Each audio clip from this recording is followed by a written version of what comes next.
존경하는 장동식 의장님, 선배 동료 의원 여러분, 주민이 행복한 강한 경제를 위하여 노력하시는 박준희 구청장님과 관계 공무원 여러분, 어려운 경제 여건에서 고군분투하시는 소상공인 자영업자 여러분, 성현동, 청림동, 행운동 지역 더불어민주당 표태룡 보건복지위원장입니다. 코로나19 이후 소상공인 자영업자 여러분의 경제적 형편이 나아지셨습니까? 고정비 상승, 원재료비 상승, 고임금, 배달 플랫폼 회사의 이윤 착취, 세금 부담 증가 등 근본적으로 어려운 환경에서 최근의 전국 불안에 의한 경제 불황, 건축 경기 후퇴 등 경기 침체에 의한 일자리 감소, 고물가, 고이율의 소상공인 자영업자 삶은 더욱더 피폐해져 가고 있습니다. 자료 보여주세요. 서울시 발표에 의하면 작년 내식업 폐업률이 9.5%, 폐업자 수는 1년 사이 11만 1천 명이 증가한 91만 1천 명으로 100만 폐업 시대가 현실로 다가오고 있습니다. 지역을 다니다 보면 퇴직금과 영혼을 끌어모은 소상공인들이 마지막 희망을 접는 모습을 보면서 국가에서는 이들의 현실과 미래의 처지를 인식하고 있긴 한지 한탄스럽습니다.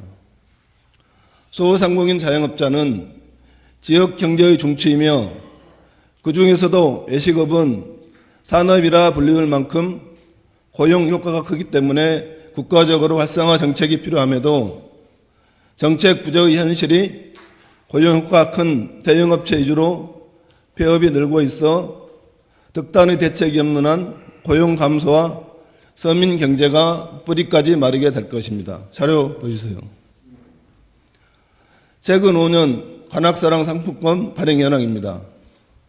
발행 금액을 줄이면서 할인율이 10%에서 7%, 5%로 줄어든 부분을 볼 수 있습니다.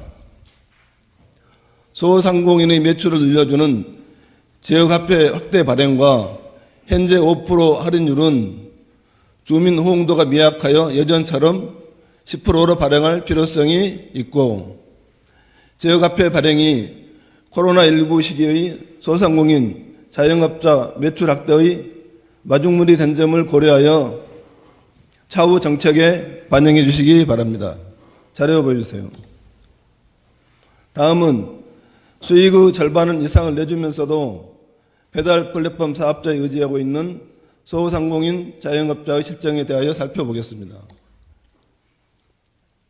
특히 배달 플랫폼 수수료와 점유율에 대하여 살펴보겠습니다.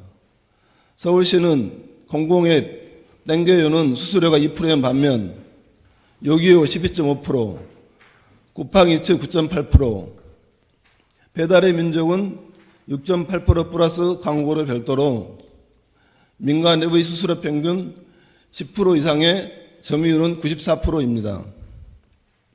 민간앱의 경우 현재 수수료가 매출의 10% 이상인데 이는 마진으로 환산하면 이익금의 70% 이상을 착취당하는 셈이며 이는 소상공인 자영업자의 경영 악화로 이어지고 있습니다.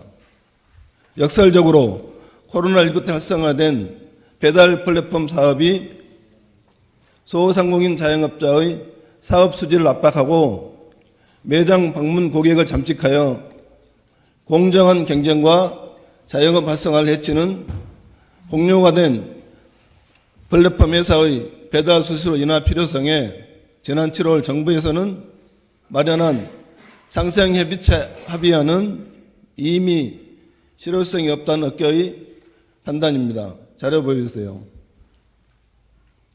이 자료는 최근 관악구에서 공공앱 전용 상품권 발행 사업으로 발행 금액 5억 원, 할인율 15%로 공공앱 활성화에 기여할 부분으로 기대가 되나 서울시의 지원이 없어 소구매로 진행 조기 마감된 아쉬운 사업입니다.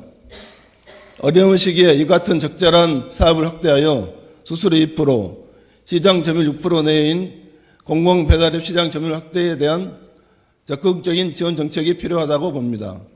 존경하는 박준희 경제구청장님, 관계 공무원 여러분, 일회성 지원보다는 코로나 이전까지 활력이 넘치던 소상공인 자영업자의 상황을 돌아보고 적절한 대책을 세워 소상공인 자영업자의 자생력을 회복시켜주는 정책을 세워주시기 부탁드립니다.